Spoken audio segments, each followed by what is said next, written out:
በምን ምክንያት ነው? እግዚአብሔር ስለማይታመን ይመስላችኋል ጸሎታችን ወደ ሰማይ ያልሄደው?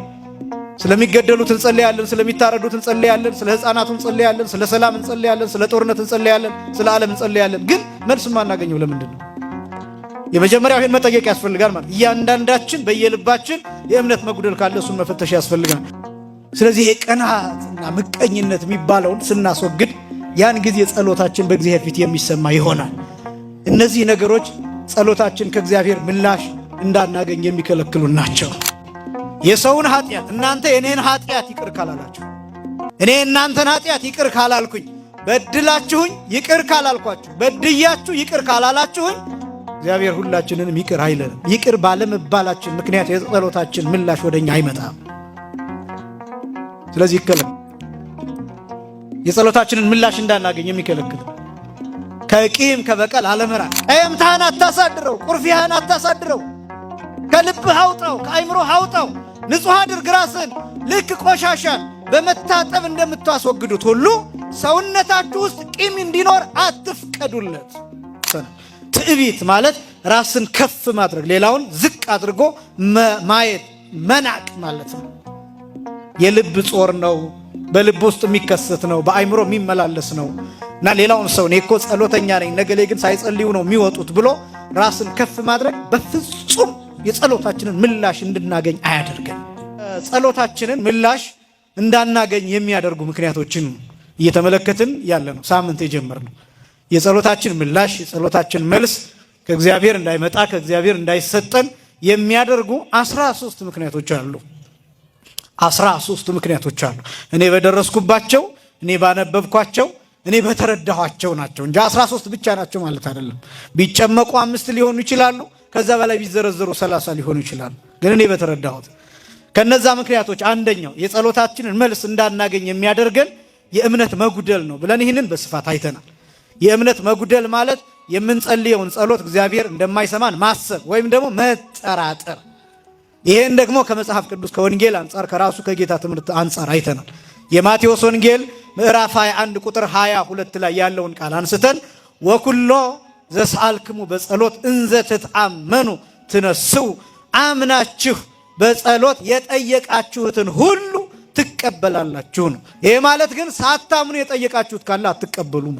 ሐሳቡ ይሄ የማቴዎስ ወንጌል ምዕራፍ 21 ቁጥር 22 ላይ የባለቤቱ ትምህርት የቅዱስ ያዕቆብ ትምህርት የያዕቆብ መልእክት ምዕራፍ 1 ቁጥር 7 ጀምሮ የሚለምን በእምነት ይለምን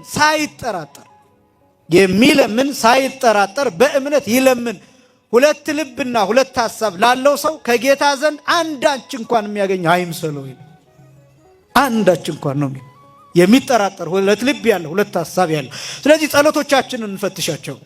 ቁመን ልናደር እንችላለን፣ 24 ሰዓት ልንጸልይ እንችላለን፣ በየቀኑ ልንጸልይ እንችላለን፣ መዝሙረ ዳዊትን ልንዘልቅ እንችላለን፣ 150 ዳዊት። ግን ጠብ ያለ ነገር ከሌለ ምን ሆነን ነው? በምን ምክንያት ነው? እግዚአብሔር ስለማይታመን ይመስላችኋል ጸሎታችን ወደ ሰማይ ያልሄደው? ስለሚገደሉት እንጸልያለን፣ ስለሚታረዱት እንጸልያለን፣ ስለ ሕፃናቱ እንጸልያለን፣ ስለ ሰላም እንጸልያለን፣ ስለ ጦርነት እንጸልያለን፣ ስለ ዓለም እንጸልያለን። ግን መልስ ማናገኘው ለምንድን ነው?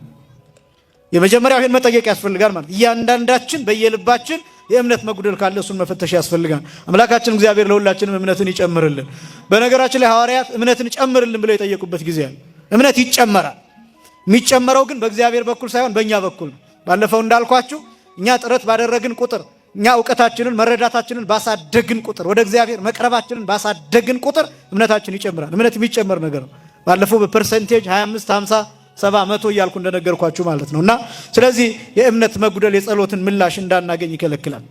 ሁለተኛ ትዕቢት ብለን አንስተናል። ትዕቢት ማለት ራስን ከፍ ማድረግ፣ ሌላውን ዝቅ አድርጎ ማየት፣ መናቅ ማለት ነው።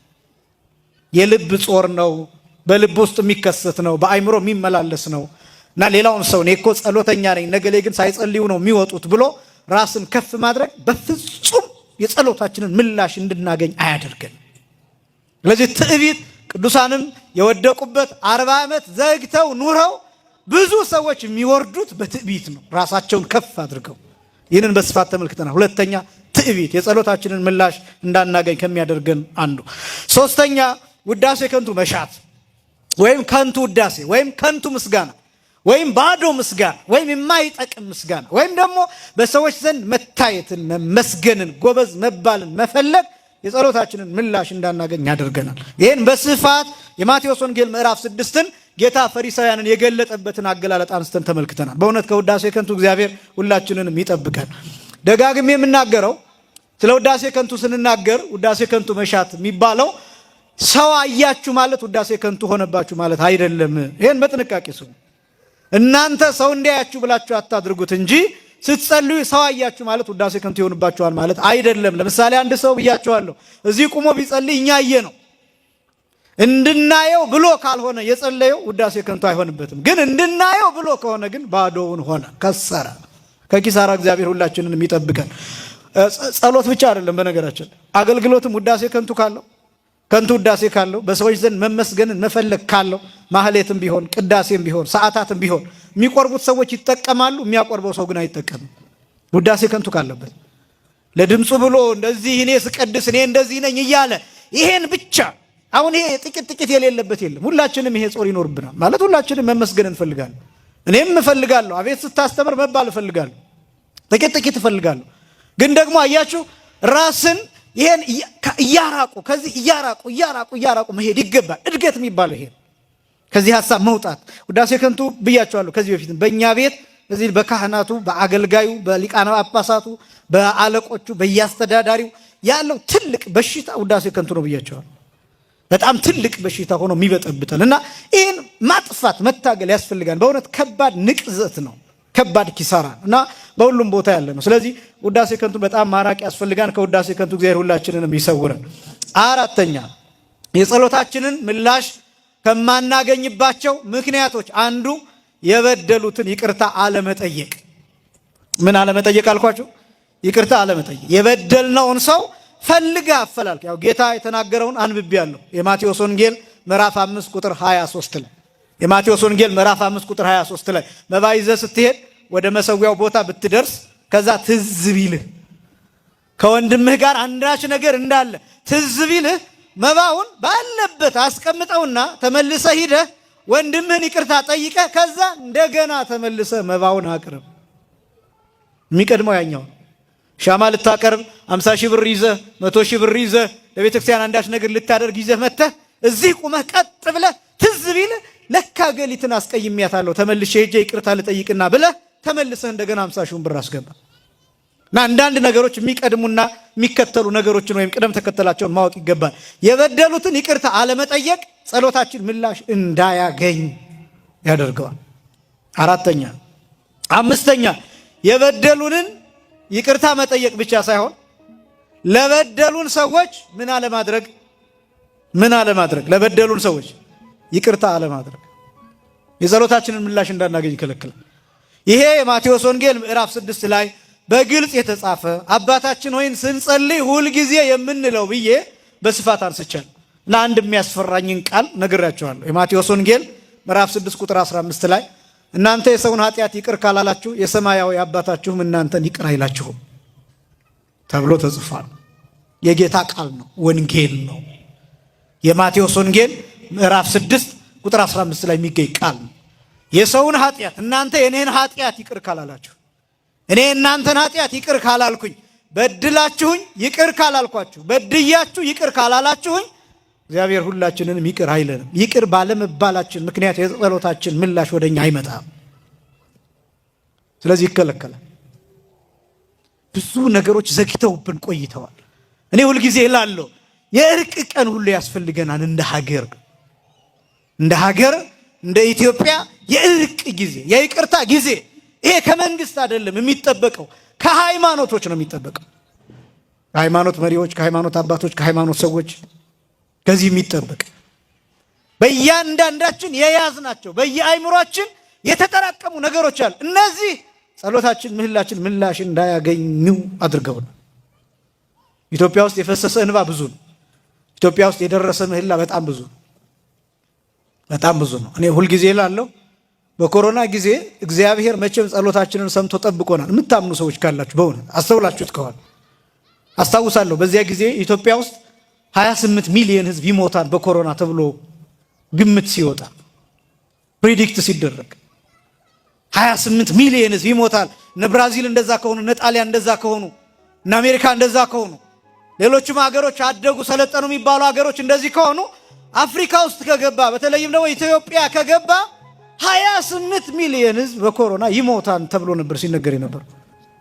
ከዛስ ኢትዮጵያውያን አክቲቪስቶች ምን እያሉ ይጽፉ እንደነበረ ታስታውሳላችሁ? የኢትዮጵያ መንግስት 200 ሺህ መቃብር ቆፍሮ ማስቀመጥ አለበት ሲል ትዝ ይላችኋል? እኔ ያረሳው 200 ሺህ መቃብር ተቆፍሮ መቀመጥ አለበት። ለምን? ጣሊያኖች በቀን ሺህ ምናምን ይቀብሩ ነበር። ገጥሟቸው የነበረው ችግር የሰው መሞት ብቻ አይደለም፣ የሕክምናው ብቻ አይደለም፣ የመቃብር እጥረት ገጥሟቸው ነበር። ያልተዘጋጀ መቃብር ከየት ይምጣ? እና ስለዚህ ኢትዮጵያ ቢያንስ ቅድሚያ የሚሞት ሰው እንኳን ባይኖር 200 ሺህ አፉን የከፈተ ጉድጓድ ተቆፍሮ መቃብር መቀመጥ መዘጋጀት አለበት። ግን እግዚአብሔር የነሱን አፍ ዘጋው፣ ጉድጓዱን ሳይቆፈር እኛም ጉድጓድ ሳንገባ። ይሄ በምን የሆነ ይመስላችኋል? በጸሎት የሆነ ነው፣ በምህላ የሆነ ነው፣ በለቅሶ የሆነ ነው፣ በእንባ ማፍሰስ የሆነ ነው። ለምን? ያኔ ታስታውሳላችሁ፣ እዚህ ቦታ አላውቅም እኔ ያኔ ያገለግል የነበረው መካኒሳ ሚካኤል ነበር። ዝግ ነበር ቤተክርስቲያኑ። የሰኔ ሚካኤል ቅዱስ ሚካኤል ነው፣ ንግስ ነው አስታውሳለሁ። ሰው ተከልክሎ ማታ የተወሰኑ ሰዎች እየተደበቁ ገብተው ነበር። ፖሊስ በአራቱ ማዕዘን ቆመ ከለከላቸው። ሰው እስከ አስፋልት እስከ አደባባይ ድረስ እያለቀሰ ታቦቱ እስኪገባ ድረስ አደባባይ ላይ አስፋልት ላይ ነበር ሰው። ውስጥ በአጋጣሚ ያስተማርኩት እኔ ነበርኩኝ። ታቦቱ ወጥቶ አይኔንም ማሳረፍበት ሰው አልነበረ። አይኔንም ማሳረፍበት ሰው ውር ያለ ሰው አለቀሰ። እግዚአብሔር ያንን ሰማ። ያ እኮ የሚረሳ ጊዜ እኮ አይደለም እኮ። እግዚአብሔር እንዴት ጸሎት እንደሚሰማ እንዴት ከልባችን ሲሆን እና ያኔ ብዙ ሰው በልቡ እሞታለሁ ብሎ አስቦ ስለነበረ ንስሐ የገባ ሰው በጣም ብዙ ሰው። ግን ያቺ ጊዜ ያለፈችና እንደገና ወደ ኃጢአታችን ተመለሰን፣ እንደገና ወደ ነበርንበት ተመለሰን እና ብዙ የበደልንባቸው ነገሮች አሉ። እነዛን ይቅር ካላልን ይቅርታ ካልጠየቅን የጸሎታችን ምላሽ ከእግዚአብሔር አይመጣም። በሰማይና በእኛ መካከል ትልቅ መሰናክል መጋረጃ እንዲቀመጥ ያደርጋል። ለዚህ ነው ጸሎታችን ላይ እኛም የበደሉን ይቅር እንደምንል ሳምንት አብራርቸዋለሁ።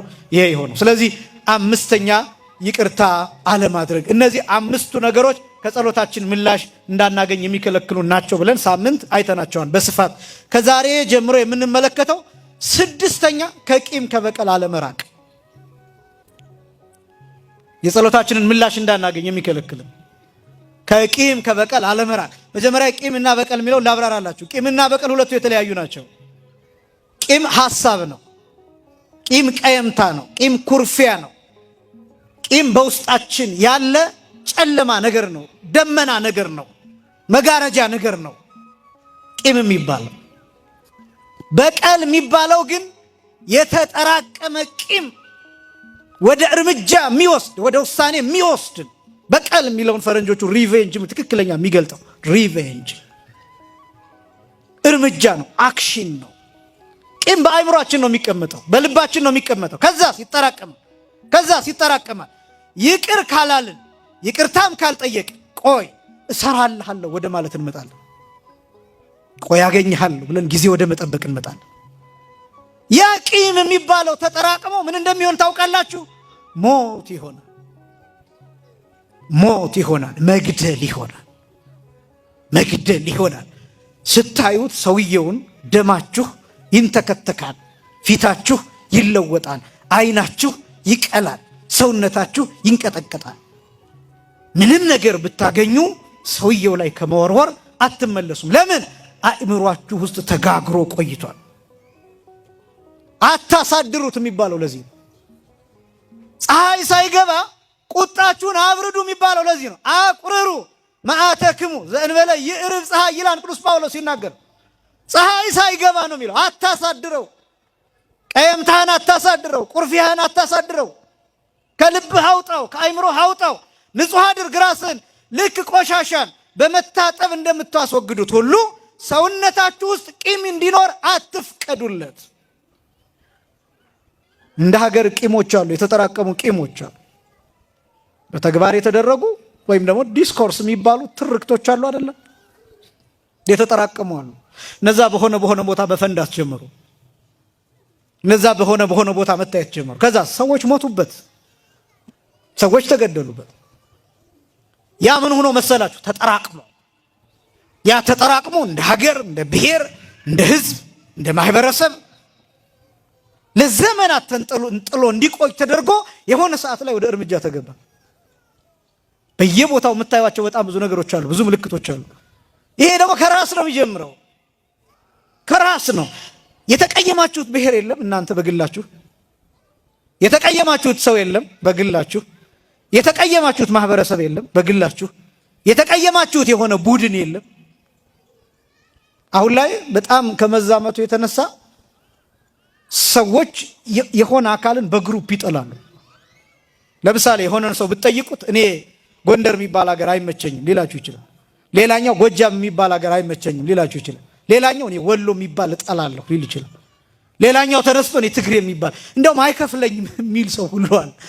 እንዲህ አይነት ሰው አይከፍለኝም የሚል ሰው። እነዚህ አስተሳሰቦች ከየት የመጡ ይመስላችኋል? ለጋብቻ ብዙ ሰው ቢጠይቃቸው መስፈርቶች አሉ። የደም ጉዳይ፣ የአጥንት ጉዳይ፣ የዘር ጉዳይ፣ የሆነ ማህበረሰብ መደብ ያጠናል። ይሄ ከየት የመጣ ይመስላችኋል? ሰውየው ውስጥ የተደበቀ ነው። ያ እኔም ማገባት ሚስት፣ እኔም ማገባው ባል የዚህ መሆን አለበት፣ የዚህ መሆን ካለበት ካለኮ ሰውየው ውስጥ ጊዜ እየጠበቀ ያለ በቀል አለ ማለት ነው። እንዲጠፋለት የሚፈልገው ማህበረሰብ አለ ማለት ነው። እና ይህን ፈትሻችሁ ታውቃላችሁ? በእግዚአብሔር ፊት ስትቆሙ፣ በእግዚአብሔር ፊት ስትቆሙ፣ ለጸሎት ስትቆሙ፣ ጠዋትም ማታ ስታስቀድሱ ይሄ በአእምሯችሁ ትዝ ብሏችሁ ያውቃል? ቅዳሴ ላይ ከሚታወጀው አዋጅ አንዱ ምን እንደሆነ ታስታውሳላችሁ? ዲያቆኑ የሚያውጀው ስግዱ ሊል ሲል እያንብር ብእሲ ውስተ ልቡ ቂመ ወበቀለ ቅንዓተ ወጽልአ ወኢለ ወላይለ ቢጽ ወኢለ አይለ መኑሂ። እዚህ ውስጥ ያለ ማንኛውም ሰው በባልንጀራው ላይ በማንም ላይ ቢሆን ቅናት፣ ምቀኝነት፣ ጠብ ምንም ቢሆን አያስ ተብሎ የሚነገረው አዋጅ ትዝ ይላችኋል ቅዳሴው ላይ። ይሄ እኮ ልቡናን የማጽዳት ስራ ነው። አይምሮን የማጽዳት ስራ፣ ህሊናን የማጽዳት ስራ እኮ። ቤተክርስቲያኗ እንዲህ ልታነጻን ትፈልጋለች። በእውነት እችን ቤተክርስቲያን ልታከብሯት ይገባል። በልኳም ልትናገሩላት ይገባል። ማንም ሰው በቅዳሴ የሚቆም ሰው ልቡናው ንጹህ እንዲሆን ትፈልጋለች ቤተክርስቲያን ነው። እግዚአብሔር የሚፈልገው እንደዛ ስለሆነ፣ ስለዚህ በእግዚአብሔር ፊት ስትቆሙ እነዚህ ነገሮች ማስተዋል፣ አንዳች የምትጠሉት ሰው እንዳይኖር፣ አንዳች በሃይማኖት የማይመስላችሁም ቢሆን፣ አረመኔም ቢሆን፣ ጨካኝም ቢሆን፣ ክፉም ቢሆን፣ ተንኮለኛም ቢሆን አንዳች የምትጠሉት ሰው እንዳይኖር፣ አንዳች በልባችሁ ውስጥ ይሄ ቂም መቀመጥ የለበትም። ቂም የሚባለው ይሄ ነው። እያደገ ሲመጣ በቀል ይሆናል፣ እርምጃ። መጽሐፍ እንዲህ አስቀምጦልናል። ለምሳሌ ኦሪት ዘዳግም ምዕራፍ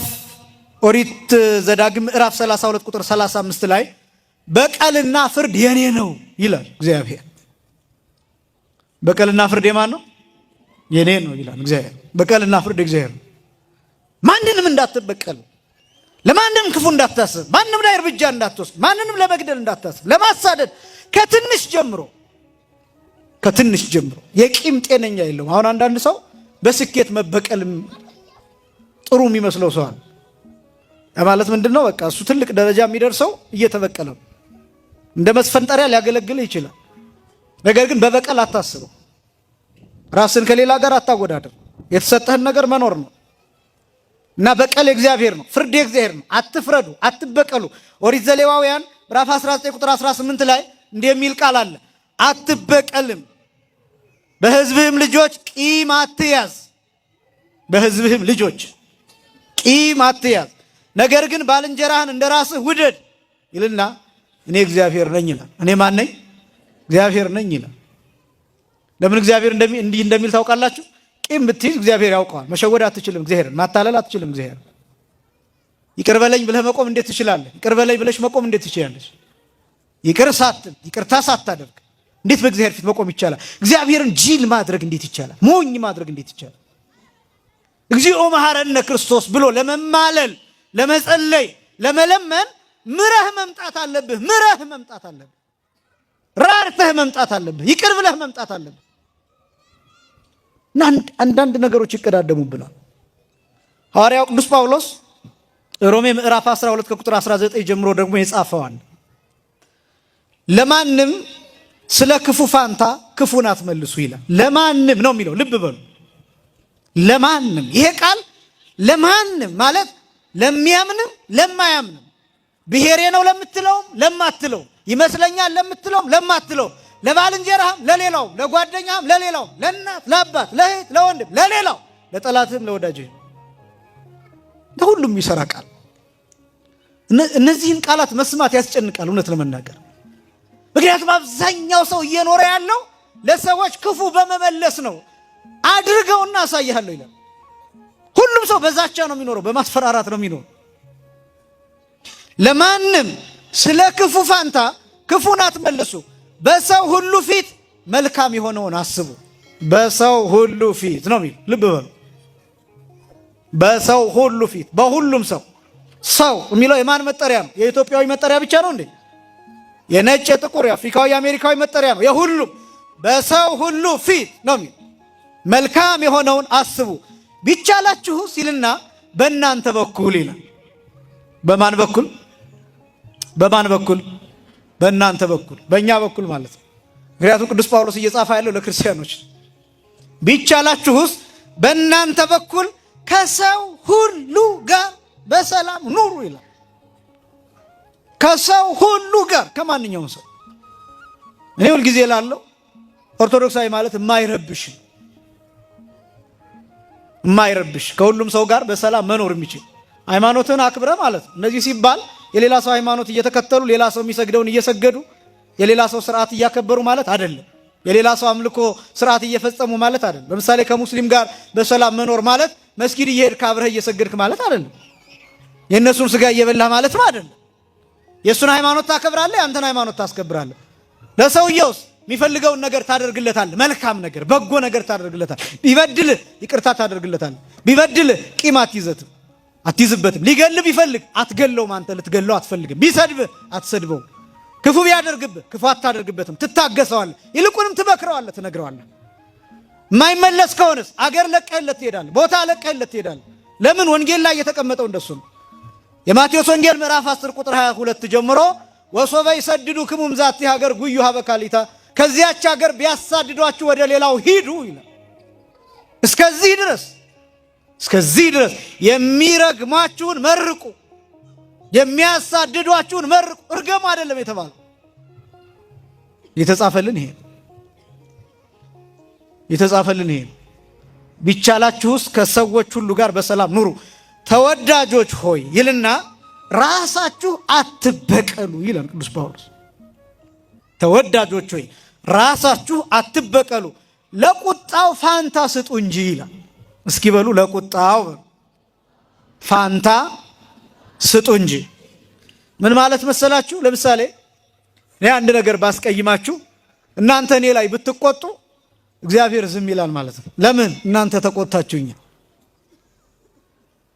እግዚአብሔር ሲቆጣ፣ በእናንተ ቦታ ሲቆጣ ምን ያደርጋል መሰላችሁ?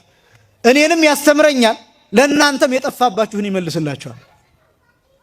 እናንተ ስትቆጡስ የምታደርጉት ምንድን ነው? እኔን ታሳድዳላችሁ፣ እኔን ታባረራላችሁ፣ እኔን ታስደነግጣላችሁ። የጠፋውን ነገር ደግሞ አታገኙትም። እኔን ትከስራላችሁ፣ ዕቃችሁን ትከስራላችሁ። ለምሳሌ አሁን አንድ ሰው 10 ሺህ ብር ተበድሯችሁ አልሰጥም ቢላችሁ፣ እኔ አላበዳሪዎች እንደሆናችሁ አላውቅም። 10 ሺህ ብር ሰጥታችሁ አልመልስም ቢላችሁ፣ ተበድሮ ቢክዳችሁ፣ ሰውየውን ወይ እንምታ ወይ እንግደለው ልትሉ ትችላላችሁ። ሰውየውን ብትገሉት ሁለት ነገር ታጣላችሁ። 10 ሺህ ብሩ ይመለሳል እንዴ? ሰውየው ቢሞት ብትገሉት 10 ሺህ ብሩን ሞቶ ይመልስላችኋል? መቃብር ውስጥ ሆኖ። ስለዚህ 10 ሺህ ብሩን ምን አላችሁት? አጣችሁት። አንደኛ። ሁለተኛ ትልቁን ደግሞ ማንን አጣችሁ? ሰውየውን አጣችሁ። ሶስተኛ ደግሞ ሰውየውን በመግደላችሁ ማንን አጣችሁ? እግዚአብሔርን አጣችሁ። ከዛ ህሊናችሁን ታጣላችሁ፣ ሰላማችሁን ታጣላችሁ፣ ደህንነታችሁን ታጣላችሁ፣ በጣም ብዙ ነገሮችን ታጣላችሁ። ክፉ ቃል ከተናገራችሁ በኋላ ተጸጽታችሁ አታውቁ? ቀናችሁ ተበላሽቶባችሁ አያውቅም? ጧት ላይ የተሳደባችሁት ስድብ፣ በመሳደባችሁ አንደኛ ሰውየውን ታጡታላችሁ፣ ሁለተኛ ህሊናችሁን ታጣላችሁ፣ ሶስተኛ ከእግዚአብሔር ጋር ትቀያይማላችሁ፣ አራተኛ ልምምዱ ራሱ የስድብ ልምምድ፣ የክፉ ቃል ልምምድ አደገኛ ነው፣ አደገኛ ነው፣ መጥፎ ነው። ስለዚህ በጣም ብዙ ነገሮችን እናጣለን። ስለዚህ ለቁጣው ዘግዩ፣ ፋንታውን ለእግዚአብሔር ስጡት። ለምን? እሱ ሲቆጣ ሰውየውን ያስተካክለዋል፣ እናንተንም ያስተካክለዋል፣ የጠፋባችሁን ይመልስላችኋል። ስለዚህ ለእግዚአብሔር አሳልፎ መስጠት ጥቅም አለው። እግዚአብሔር ይሰራዋል፣ የጠፋውን ነገር መመለስ ይችላል። አንተ ግን በር ዘግተህ ሰውየውን ምንም ብታረገው የጠፋውን ነገር መመለስ አትችልም። ምንም በቃኛ ደም ብንለብስ አይናችን ቢቀላ ብንንተከተክ ጨጓራ ይላጣል እንጂ ምንም። እኔ ተቆጣችሁ ያመጣችሁት ነገር ካለ ከልምድ ብትነግሩኝ ደስ ይለኝ። እኔ ቁጡ ነኝ በጠባይ፣ ግን ከብዙ ነገሮች ለመራቅ እሞክራለሁ። እና ግን ቁጣ ራሱ ደግሞ የሚያተርፈው ነገር ምንም እንደሌለ አውቃለሁ። በእነዚህ ነገሮች ለማስታገስ እሞክራለሁ። ለራሴ ትዕግስትን ለመስበክ እሞክራለሁ። ጠባዮች አሉ፣ እንደዚህ አይነት ጠባዮች። ምንም ከቁጣ የሚገኘው ነገር የለም። እና በጣም ብዙ የተቆጣንባቸው ነገሮች ይኖራሉ። ይህ ሲባል የኛ ሊቃውንት ቁጣን በሁለት ይከፍሉታል። በስንት ይከፍሉታል? መዓት ዘበርት እና መዓት ዘበከንቱ የሚባል። መዓት ዘበርት የሚባለው ተገቢ ቁጣ ነው። ተገቢ ቁጣ የሚባለው ለምሳሌ መምህር ደቀ መዝሙሩን እያስተማረ ቢቆጣ፣ ቀለሙን ባይዝለት፣ ቢረሳ፣ ጎበዝ ባይሆን፣ ሰነፍ ቢሆን ይቆጣዋል። ተገቢ ቁጣ ይቆጣዋል። እንደውም በቅርብ ጊዜ እኔ የማስታውሰው እስከ ቅርብ ጊዜ ገጠር ያሉ መምህራን ተማሪዎቻቸውን ይደበድባሉ፣ ይገርፋሉ። ግን የሚገርፉት እንዴት አድርገው እንደሆነ ታውቃላችሁ? የሚገርፉበትን መግረፊያ ሰላም ለኪ ይደግሙበታል። ጸልየው ነው የሚገርፉት። አሁን ይሄ ዝም ብሎ ተራ ነገር ይመስለዋል ለሰው። ለምንድን ነው ተብለው ሲጠየቁ እኔ ከምገርፈው ግርፊያ ጋር ሰይጣን አብሮ እንዳይገርፈው ተማሪውን። ለምን? ሰይጣን ክፉ ነዋ። ለሽንጡ ያልከውን ለአይኑ ያደረገውን አይኑ ይጠፋል። እና ይሄ ሰውዬ አይኑ ጠፍቶ ከዛ በኋላ ምን እንዲሆን ይጠብቃል?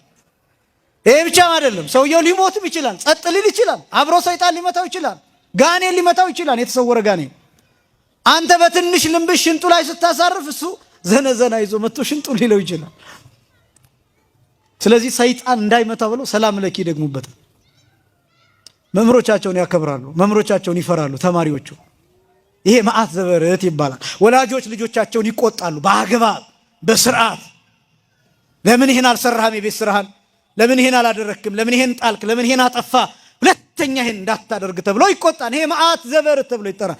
መዓት ዘበከንቱ የሚባለው ደግሞ ዝም ብሎ ቁጣ፣ ባዶ ቁጣ፣ እንደ ሄሮድስ ያለ ይላሉ።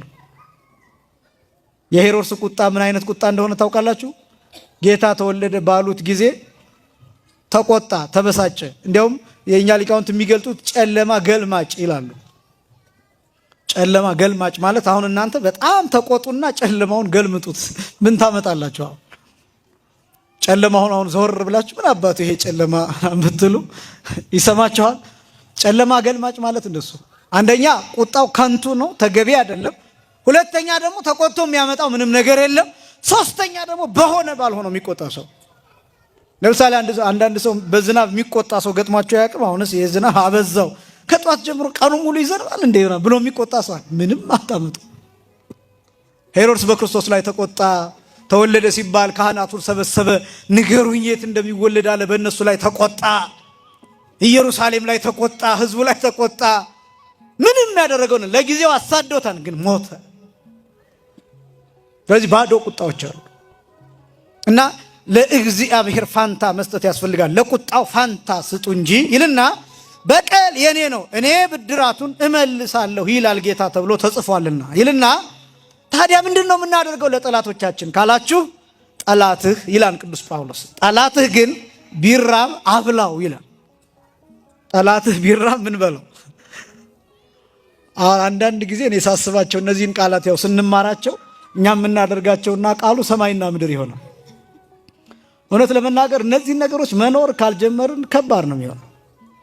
ምላችሁ ልምምር ነው። አሁን በአንድ ጊዜ እንደዚህ ስላችሁ በጣም ክርስቲያን ሆነን ብላችሁ አሁን ከዚህ ስትወጡ ደውላችሁ ያን የተጣላችሁን ሰው ና ራት ብላችሁ ብትጠሩት ያው እርግጥ ሰውየውም አይመጣላችሁም በዚህ ሰዓት ምናልባት አይ ነገር አስቧል ማለት ነው ብሎ እና ሂደት ነው ክርስትና፣ ሂደት ነው መንፈሳዊነት፣ ሂደት ነው።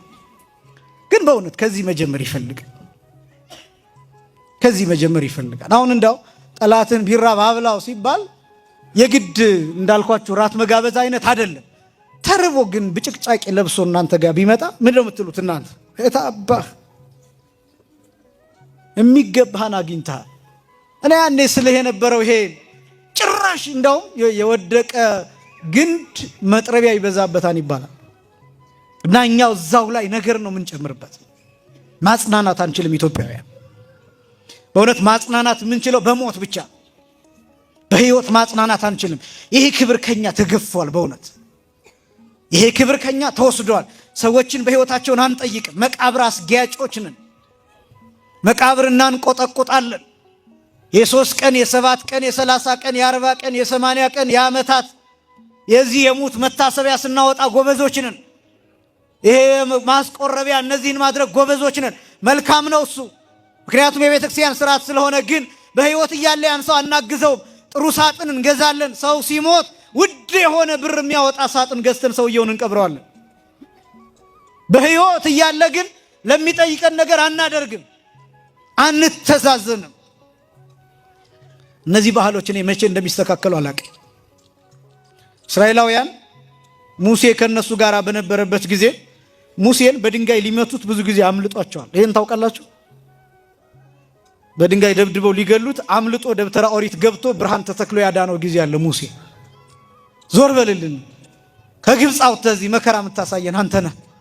መና እኮ እየወረደላቸው ነው ከሰማይ፣ ውሃ እየፈለቀላቸው፣ ባህር ተከፍሎላቸው ተሻግረው ጫማ ሳያልቅባቸው በትር ሳይወድቅባቸው በደመና እግዚአብሔር ተንከባክቦ በ7 ደመና እየመራቸው ጠላት እያጠፋላቸው በፊት ለፊታቸው ውሃ ካለት እያፈለቀላቸው በእሳት እግዚአብሔር አናግሯቸው። ግን ሙሴን ሲያዩ ደማቸው ይፈላል። ዞር በል ከዚህ የግብፅ ዱባ ናፈቀን፣ ግብፅ እንበላው የነበረው ፍርፍር ናፈቀን፣ የፈርዖን ማዕድ ፍርፋሪ ናፈቀን፣ አንተን አውጥተህ እዚህ መከራችንን የምታሳየን ብለው ሙሴን አሳደውታል። ግን ሲሞት ለሙሴ ስንት ቀን እንዳለቀሱ ታውቃላችሁ? ሰምታችኋል? ስንት ቀን? 30 ቀን አልቅሰዋል ለሙሴ። ስንት ቀን አልኳቸው? 30 ቀን አልቅሰው። ከዛ የሙሴ አካል ከነሱ ተሰውሯል። እግዚአብሔር እንዲሰውር አድርጎት የቀበሩት ቅዱስ ሚካኤልና ቅዱስ ገብርኤል ናቸው። እኛ ከእስራኤላውያን ጋር ተመሳሳይ ጠባይ አለን። አያያዝ አንችል በብዙ መልክ ማለት ነው። የኢትዮጵያን ታሪክ ለምሳሌ የውጭ ሀገር ሰው ካልጻፈው የኢትዮጵያን ታሪክ አይቀበልም። ብዙ ሰው ስለ ኢትዮጵያ የውጭ ሀገር ሰው ሲያወራ ነው እውነት የሚመስለን። አገሩ ላይ እየኖረ ስለ ኢትዮጵያ ያለውን እውነት መረዳት አይፈልግም። ስለ ታቦተ ጽዮን ኢትዮጵያ 2000 ዓመት በላይ ሰብካለን። ግን ስለ ታቦተ ጽዮን ብዙ ሰው መቼ እንደሆነ ማውራት የጀመረው ታውቃላችሁ? እነ ግራም ሃንኮክ መጥተው ዘ ሳይን ኤንድ ዘ ሲል የሚለውን መጽሐፍ ከጻፉ በኋላ፣ እነ ሮበርት ኮርኑክ ጽላተ ሙሴ በኢትዮጵያ ናትን የሚለውን መጽሐፍ ከጻፉ በኋላ ታቦተ ሙሴ ጽላተ ሙሴ መባል የተጀመረው ከዛ በኋላ።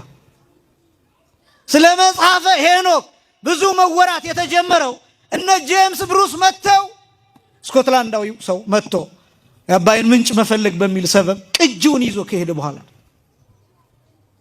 በጣም ብዙ ነገሮችን የምናወራው ፈረንጆች ማውራት ሲጀምሩ ነው ስለኛ። አንተው ኢትዮጵያ እኮ እንደዚህ አይነት ሀገር ናት ለካ ምናምን ማለት ጀምራል። ከዛ በፊት ተነግሮት መስማት አይፈልግም። ብዙ ሰው ለምሳሌ ሀበሻ ጀብድ ያላነበበ ሰው የለም ብዬ አስባለሁ። ብዙ ወጣቶች ታነባላችሁ። በጣም ብዙ ሰው ይሄን የኢትዮጵያውያን ጀግኖች መስማት የሚፈልገው ከውጭ ነው። የአድዋን ጦርነት በተመለከተ በጣም ብዙ ታሪክ ጸሐፊዎች ምንጭ የሚያደርጉት የውጭ ሀገር ሰዎችን ነው። አያያዝ አንችልም። ስለ ላሊበላ ከኛ ይልቅ በጣም ብዙ የሚያወሩት የውጭ ሀገር ሰዎች ናቸው፣ ፈረንጆች ናቸው። ብዙ የሚገረሙበት፣ የሚደነቁበት፣ የሚመሰጡበት እንዲህ አይነት ምልክት ተቀመጠ። እንደውም እነሱ የሚያምኑት በነገራችን ላይ ኢትዮጵያውያን ሰሩት ብለው አያምኑም። ታውቃላችሁ አይደል? ቴምፕላሮች ናቸው የሰሩት ብለው ነው የሚያምኑት። እና በጣም ከመገረማቸው የተነሳ እንዴት እነሱ እንዲህ አይነት ጥበብ እንዴት ሊኖራቸው ይችላል? እኛን ስለሚንቁን ማለት ነው። እና ብዙ ሰው መስማት የሚፈልገው ከውጭ ነው። አጠገባችን ያሉ ነገሮችን መጠቀም የዚህ ችግር አለብን። አጠገቡ ያለውን ሰባኪ፣ አጠገቡ ያለውን መምህር፣ አጠገቡ ያለውን ዘማሪ፣ አጠገቡ ያለውን ካህን፣ አብሮት ያለውን አስተዳዳሪ እነዚህን መጠቀም አይፈልግም፣ ይናፍቃን ሌላ። በዚህ ምክንያት በየቦታው እንግዳ መምህር፣ እንግዳ ዘማሪ ይጋበዛል። በየክፍለ ሀገሩ እንደዛ። ይሄ ወረተኛነት እኮ ወረተኛነት። ከኔ ጋር እንዳታያይዙት በነገራችን ላይ አጠቃላዩን ነገር ነው እየነገርኳቸው ያለው። በጣም ብዙ ቦታ እኔ ሁሌ እላለሁ አይቀጥልም። አሁን ለምሳሌ ወደፊት ከተወሰኑ ዓመታት በኋላ እኛ ጉባኤ አዘጋጅተን ነገሌ መምህር ከዛኑ ምንልበት ጊዜ አይኖርም። ወደፊት ምላችሁ የሚቀር ነገር ነው። ይሄ የሚቀር ነገር ነው። ለምን እንደሆነ ታውቃላችሁ? ያ ሰው መጥቶ እኔ አፍራለሁ። እኔ ራሴ አዲስ አበባ ውስጥ ያላስተማርኩበት ደብር የለም፣ ያላስተማርኩበት ደብር የለም። ግን ሄጄ አንድ ርዕስ መዝጄ አንድ ቀን አስተምሬ እመጣለሁ። ከዛ ለውጥ አመጣለሁ ወይ? እዛ ያለው ሰባኪ ከሆነስ ህዝቡን ያውቀዋል፣ ጠባዩን ያውቃል፣ ፍላጎቱን ያውቃል። ስለዚህ ምን ያደርጋል? በሚፈልገው መልክ ያስተምረዋል። ለምሳሌ እኔ እንዲህ መናገር እችላለሁ። በተወሰነ ፐርሰንት የገርጂ ህዝብ ይህን ይወዳል፣ የገርጂ ጊዮርጊስ ምእመን ይሄ ቢደረግለት መልካም ነው ብዬ ምገምታቸው ነገሮች አሉ። ሌላ እንግዳ መምህር ቢመጣስ ምን አይነት ነው ይዘታችሁ? ምንድን ነው የምትፈልጉት? ወንጌል ለእናንተ ምንድን ነው? ምን አይነት ትምህርት ሲማሩ ተመስጠው መማር ይችላሉ? በምን አይነት ዙሪያ ነው መማር የሚፈልጉት? ብስለታቸው ምን አይነት ነው? እነዚህን ማወቅ አይችልም። ስለዚህ የሚመጣው በራሱ ብስለት ነው የሚመጣው። ይሄ እንዲህ የሆነ ማስታገሻ ብቻ እየተሰጠ መድኃኒት ግን ሳይገኝ መቀጠል እንዴት ይቻላል? ይሄ ለምን ይሆናል? አጠገቡ ያለው ሰው መምህር አይሰማም። እዚህ አይደለም እምላችሁ፣ ሌሎች ቦታዎች በቃ እነዛ መምህራን ይቆማሉ። የተከበሩ መምህራን ናቸው። ሌላ ቦታ ሰው ተሰልፎ ይጠብቃቸዋል። እዛ ቦታቸው የሚያገለግሉበት ደብር ደግሞ ሰው አይሰማቸውም። እንትና ነው እንዴ የኛ ሰባኪ እኮ ነው ብሎ ይሰማ። ከዛ ይተላለፋል ከእውቀት ጋር። እኔ አንደኛ ይሄ ትውልድ ራሱ በጣም ብዙ ቦታም አስተውላችሁ ከሆነ አሁን ሚዲያው ላይ ብዙ ተከታዮች ያሏቸውን ተመልከቱ። ብዙ ተከታዮች ያሏቸው እና የሚያስተላልፉትን ቁም ነገርማ ተመልከቱት። ማለት እኔ የሚያስፈራኝ ምን እንደሆነ ታውቃላችሁ? ወዴት ነው የሚካሄደው መጨረሻው? ማለት እኛ ወደ ኋላ ቀርተን ነው እኛን ድንቁር ያልነው ወይስ ማን ነው የሚል ጥያቄ ጠይቃሉ። እግዚአብሔር ምስክሬ ነው። ይሄ ምኑ ነው የሚያስቀው ብያ ያለሁኝ ይሄ ምኑ ነው ዋው የሚያስብለው ብያ ያለሁኝ። ከዛ ራሴን እጠይቃለሁ፣ እኔ ነው ወይ ጅል የሆንኩት? ወደ ኋላ የቀረሁት እኔ ነኝ ወይ? ያልተረዳሁት እኔ ነኝ ወይ ብዬ እጠይቃለሁ። እና አንዳንድ ነገሮችን ስትመለከቱ አጠገባችን ያሉ ነገሮችን የማየት ችግር ነው። ከዛ እንተላለፋለን ከእውቀት ጋር፣ ከምስጢራት ጋር፣ ከሚጠቅሙን ነገሮች ጋር። በእውነት ከድንቁርና እግዚአብሔር ሁላችንን የሚጠብቀን። ድንቁርና የሚባለው አለመማር አይደለም፣ አለመማር አይደለም። ድንቁርና የሚባለው አለመረዳት፣ ለመረዳትም ዝግጁ አለመሆን፣ አለመፈለግ ማለት ነው። ከነዚህም በተለያየ አቅጣጫ የማየት ብቃት እሱ ነው። ይሄ ነው ጠላትህን ሲራብ አብላው፣ ሲጠማ አጠጣው። ይሄን በማድረግህ ይላል በራሱ ላይ የእሳት ፍህም ትከምራለህና ይላል። አሁን አንድ ሰው ራስ ላይ የእሳት ፍህም ወስዳችሁ ብትሰበስቡ ምን ያደርገዋል? ሰውየው ያበስለዋል አይደል? ይጋግረዋል። እንደዚህ የሚያደርግ ሰው ራሱ ሰውየው እንዲጸጸት ያደርገዋል፣ እንዲቃጠል ያደርገዋል። እኔ ይሄን አድርጌው ነበር፣ እኔ በድየው ነበር፣ እሱ ግን ስቸገር ደረሰልኝ፣ ስራብ አበላኝ፣ ስጠማ አጠጣኝ፣ ስቸገር ሰጠኝ፣ ስጠይቀው ደረሰልኝ። ይሄ ሰው አላወቅኩትም ነበር ማለት ነው። ይሄን ሰው የእውነት በድየዋለሁ ማለት ነው ብሎ መጨነቅ ይጀምራል። ከዚያስ ይቅርታ ይጠይቅህና እሱ ለሌላ ሰው ጥሩ ሰው መሆን ይጀምራል። አያችሁ፣ ሰውየውን አተረፋችሁት፣ ራሳችሁን አተረፋችሁ። ህሊናችሁን አተረፋችሁ። ከሁሉም በላይ ደግሞ ማንን አተረፋችሁ? እግዚአብሔርን አተረፋችሁ። ስለዚህ ጠላት ቢራብ አብላው፣ ቢጠማ አጠጣው፣ ቂም አትያዝበት። ደግሞ ስታበላውም ይኸውልህ ሲራብ ስታበላው የታባ እጄ ላይ ጣል አይደል እያላችሁ አይደለም። አበላሉን እያያችሁ አጠጣጡን እያያችሁ እየተዝናናችሁ ማለት ብላ ይዞ ጠጣ ምንም ችግር ሞልቷል ምንም እያላችሁ እየቀለዳችሁ እየተሳለቃችሁም አይደለም። ንጹህ ሁናችሁ ከንፈር እየመጠጣችሁም አይደለም። ምክንያቱም እሱ በሌላ በተዘዋዋሪ ሰውየውን እየሰደባችሁት ነው። ንጹህ ሁናችሁ። ስለዚህ ቂም የሚባለው ነገር ያድቃል። ከዛ በቀል ይሆናል። ክፉውን በመልካም አሸንፍ እንጂ ይላል። ክፉውን በምን አሸንፍ? በመልካም። በቃ ይሄ ልምምድ መኖር አለበት። ቂም ይዘን በእግዚአብሔር ፊት ስንቆም እግዚአብሔር ጸሎቱን ሳይሆን ቂሙን ያያል። ከዛ ይጸየፈናል፣ ከዛ ይተወናል። በእውነት በዚህ ምክንያት ከመተው እግዚአብሔር ሁላችንንም ይሰውረን። ማር ይስሐቅ ጸሎቱ ለመስተቀይም ይላል ከመዘርእ ዘወድቀ ማእከለ አስዋክ ይላል። የቂመኛ ሰው ጸሎት ይላል በእሾህ መካከል እንደወደቀ ዘር ነው። በምን መካከል? በእሾህ መካከል የወደቀ ዘር ችግሩም እንደሆነ ታውቃላችሁ። አንደኛ አያፈራም። ለምን? አጣብቆ ይይዘዋል። ሁለተኛስ ቢያፈራስ ፍሬውን ልታጭዱ ስትሉ ምኑ ይከለክላችኋል? እሾሁ ይከለክላችኋል። ልትጸልዩ ስትሉ የጸሎታችሁ ምላሽ እንዳታገኙ ይከለክልባችኋል እሾህ። መጀመሪያ አጣብቆ የያዘዋል እንዳያፈራ፣ ቢያፈራ እንኳን ጥቂት ፍሬ ቢኖረው እንኳን ፍሬው እንዳይገኝ እሾሁ እየወጋችሁ ፍሬውን ትተውታላችሁ። በዚህ ምክንያት ከጸሎታችን ምላሽ እንዳናገኝ እንከለከላለን። ቂምና በቀል ከዚህ አለመራቅ። ሰባተኛ ይሄን ተናግሬ ጨርሳለሁ።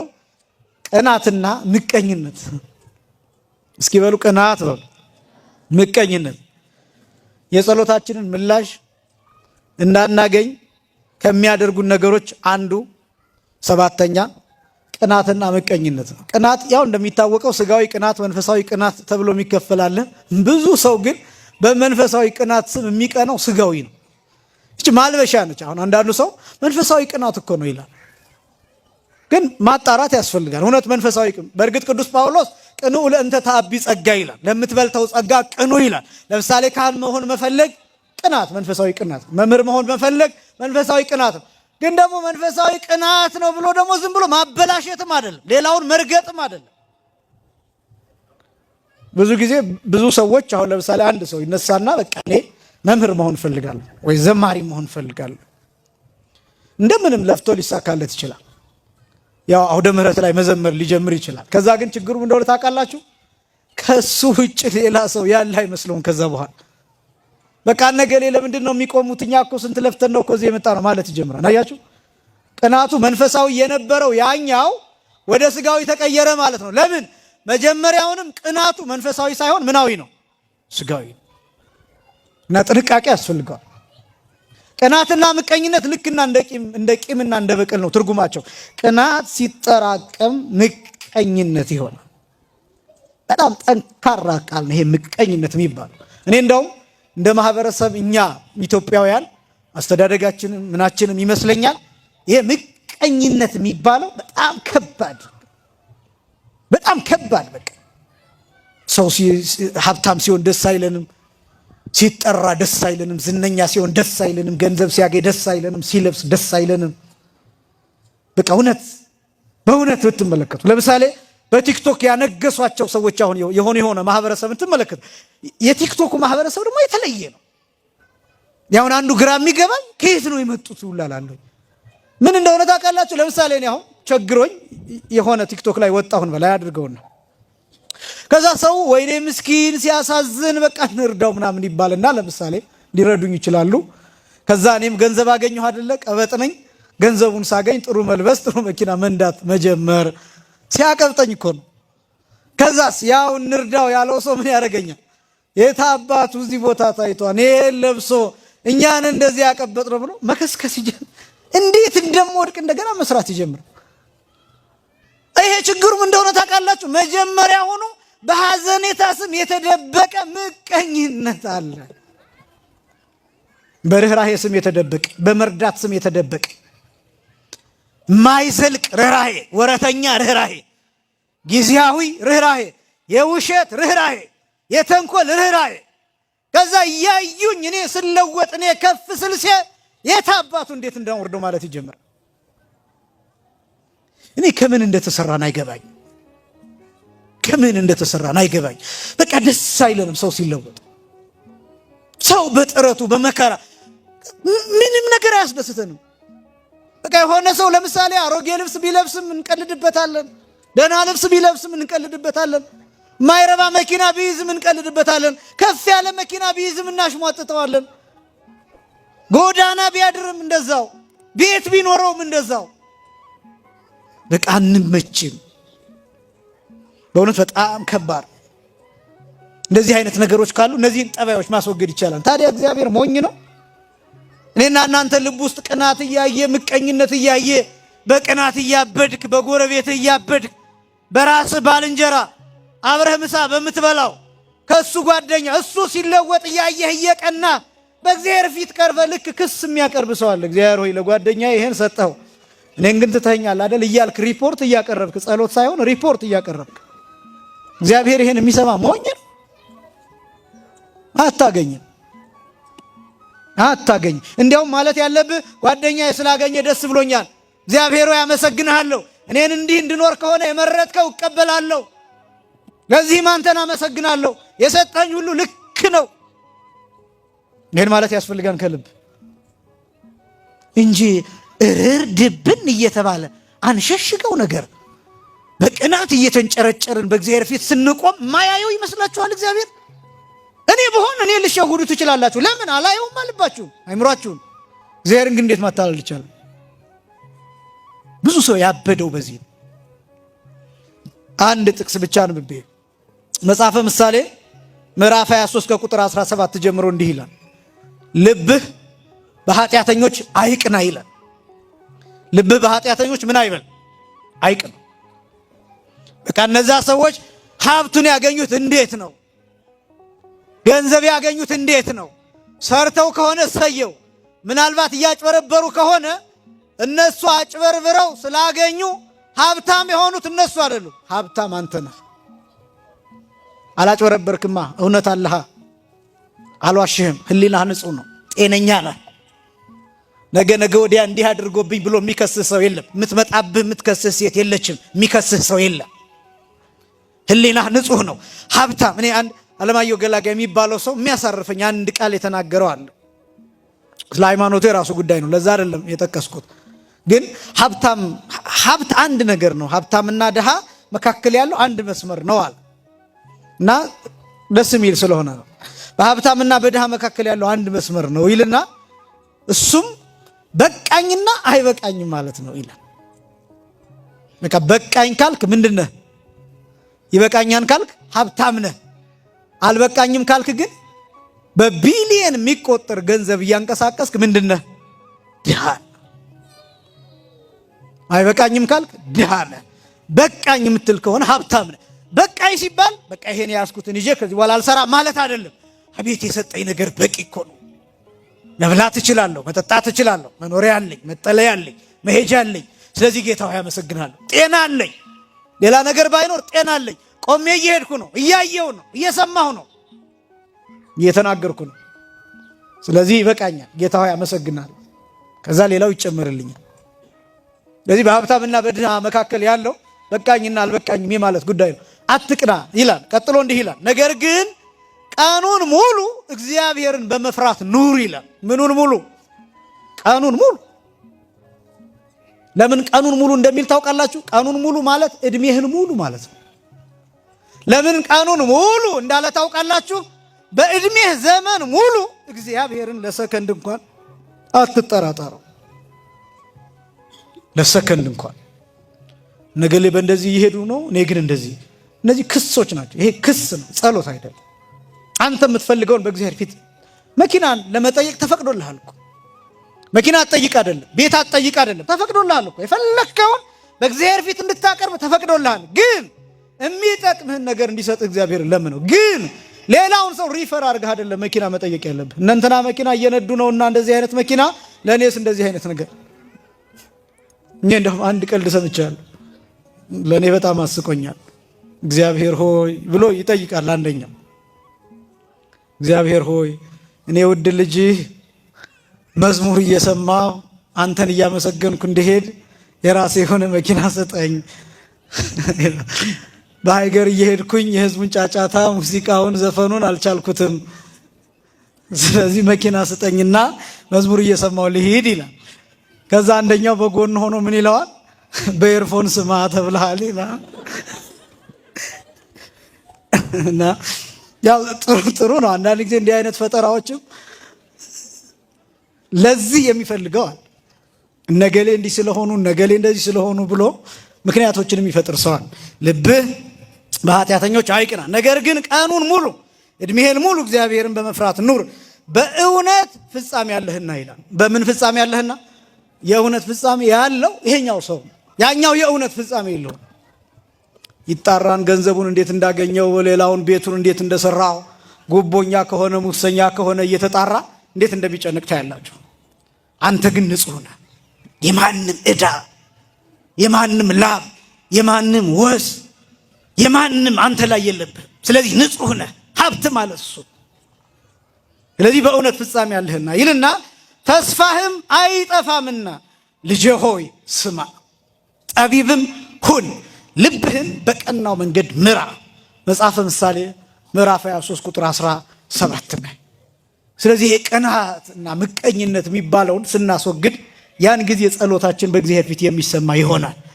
እነዚህ ነገሮች ጸሎታችን ከእግዚአብሔር ምላሽ እንዳናገኝ የሚከለክሉ ናቸው። እና የተከበራችሁ ክርስቲያኖች እያንዳንዳችን ይሄ እኔ ያው ስሰብክ እኔ እዚህ ስለቆምኩኝ እንጂ ይሄ ጠባይ እነዚህ ሁሉ እኔ ጋር የሌሉ ሆነው አይደሉም። እኔ ራሴን እንደ ጻድቅ እንደ ንጹህ ሆኜ እየነገርኳችሁ አይደለም፣ ግን እድገት ነው። እኔ ለእናንተ ስነግራችሁ ይህንን ቃል ልቤ ይቃጠላል፣ አይምሮ ይሄን ያስበዋል። ስለዚህ ምን አስባለሁ? እኔም በሂደት ራሴን በዚህ ያሳድጋለሁ። አሉኝ ልምምዶች አሉኝ። ውዳሴ ከንቱ አይደለም። ይሄ ልምምዶች አሉኝ እንዳልኳችሁ። ከነዚህ ነገሮች የማራቅ ለወንጌል ብቻ አይምሮዬ ወንጌል ብቻ እንዲያስብ በቻልኩት መጠን የማደርጋቸው ነገሮች አሉ። ለምሳሌ የሰዎችን ማልቀርባቸው ነገሮች አሉ ብዙ። ለምን? ለምሳሌ ሰዎች እንዲህ እኮ ትባላለህ እንዳይሉኝ፣ ለምን እንደዛ ተብዬ አይምሮዬን መበከል ስለማልፈልግ በቻልኩት መጠን የኔ ልምምድ አንዱ ይሄ ነው። ከዛ ከሰማው በኋላ ደግሞ ያ ሰው ውሸት ነው አይልም እንደዚህ አይልም ብዬ መካድ ህሊናን ያሳርፋል። እንደዚህ አይነት ነገሮች እና ልምምዶች ያስፈልጋሉ። አሁን ላይ እንደ ህዝብ፣ እንደ ማህበረሰብ፣ እንደ ኦርቶዶክሳውያን አባቶቻችን ላይ የምንሰማቸው ነገሮች አሉ። በዛ ሰው እየተቀየመ ነው፣ ቂም እየያዘ ሊቃነ ጳጳሳቱ ላይ ሌሎቹም ላይ እንደዛ። ያው እነሱ መስራት የሚገባቸውን ሰርተዋን አልሰሩም ሌላ ጉዳይ ሆነ። ያው ብዙ ልብ የሚያቆስል ነገር ይኖራል በዛ ጉዳይ። ግን ደግሞ ምን ያስፈልጋል? አእምሯችንን በዛ ጨልመን ከቤተክርስቲያን እንዳንለይ፣ ክህነትን እንዳንጠላ፣ ቤተክርስቲያንን እንዳንጠላ፣ ከቤተክርስቲያን አገልግሎት ከምስጢራት ተሳትፎ እንዳንወጣ ጥንቃቄ እያደረግን መሆን አለበት። ምክንያቱም አንዳንድ ሰዎች የገሌን መስቀል አልሳለም የሚሉ ሰዎች ሁሉ አሉ። እነዚህ ነገሮች መጥፎዎች ናቸው፣ በጣም ልብ ያቆሽሻሉ እና ጥንቃቄ ያስፈልጋል። ክርስቲያን ሆኖ መኖር ማንኛውም ሰው መስራት የሚገባውን መስራት እንዲገባው ማሳሰብ፣ አጥብቆ መናገር፣ እነዚህ ነገሮች ግዴታ ናቸው። ግን መቀየም ግን መጥፎ ነው። መቀየም ግን መጥፎ ነው እና እነዚህ አይምሯችን ንጹህ እንዲሆኑ ያስፈልጋል። እነዚህ ንጹህ ካልሆኑ የጸሎታችንን ምላሽ አናገኝም። አምላካችን እግዚአብሔር ከነዚህ ነገሮች አይምሯችንን ንጹህ አድርገን አጥበን በፊቱ እንድንቆም እርሱ ይርዳል። በፊቱ ቆመን የምናቀርበውን ጸሎት ሁሉ እንደ ልባችን ክፋት ሳይሆን እንደ ቸርነቱ ተመልክቶ ይቀበልልን።